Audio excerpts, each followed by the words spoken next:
একটা বাড়ি, একটা রাজনৈতিক সংঘর্ষ আর এমন এক ঘটনা যার নাম আজও পশ্চিমবঙ্গের ইতিহাসে বিতর্কের সঙ্গে উচ্চারিত হয়, সাঁইবাড়ি। কিন্তু সেই দিন আসলে কি ঘটেছিল? 17ই মার্চ 1970, সেদিন সারা পশ্চিমবঙ্গে ডাকা হয়েছিল একটি বন্ধ। তার আগের দিনই অজয় মুখার্জির নেতৃত্বাধীন দ্বিতীয় ইউনাইটেড ফ্রন্ট সরকার ভেঙে দেওয়া হয়েছিল। রাজনৈতিক উত্তেজনা তখন তুঙ্গে। বর্ধমানের সাঁই পরিবার, যারা কংগ্রেসের সমর্থক হিসেবে পরিচিত ছিলেন, তাদের বাড়ির সামনে পরিস্থিতি দ্রুত হিংসাত্মক হয়ে ওঠে। বিভিন্ন তদন্তের নথি অনুযায়ী প্রথমে এই মিছিলের উপর বোমা ও পাইপ গান নিয়ে হামলার অভিযোগ ওঠে। এরপর পরিস্থিতি আরও ভয়াবহ হয়ে ওঠে।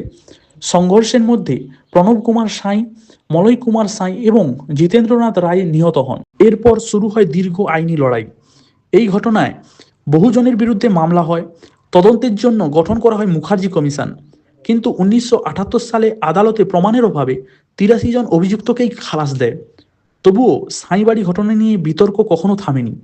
2011 সালে নতুন করে তদন্তের জন্য আরেকটি কমিশন গঠন করা হলেও প্রকাশ্যে কোনো চূড়ান্ত রিপোর্ট আজও জমা পড়েনি।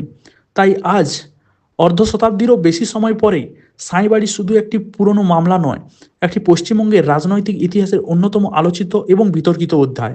আপনার মতে ইতিহাসের এমন বিতর্কিত ঘটনার সত্য সামনে আনার জন্য পুরনো ঘটনাগুলোর পুনঃতদন্ত হওয়া উচিত? আপনার মতামত কমেন্টে লিখুন। আর এমনই ইতিহাস, সত্য ঘটনা এবং বাংলার অজানা কাহিনী জানতে ফলো করুন স্পিক ওপিনিয়ন কলকাতাকে এবং ইউটিউবে সাবস্ক্রাইবও করতে ভুলবেন না।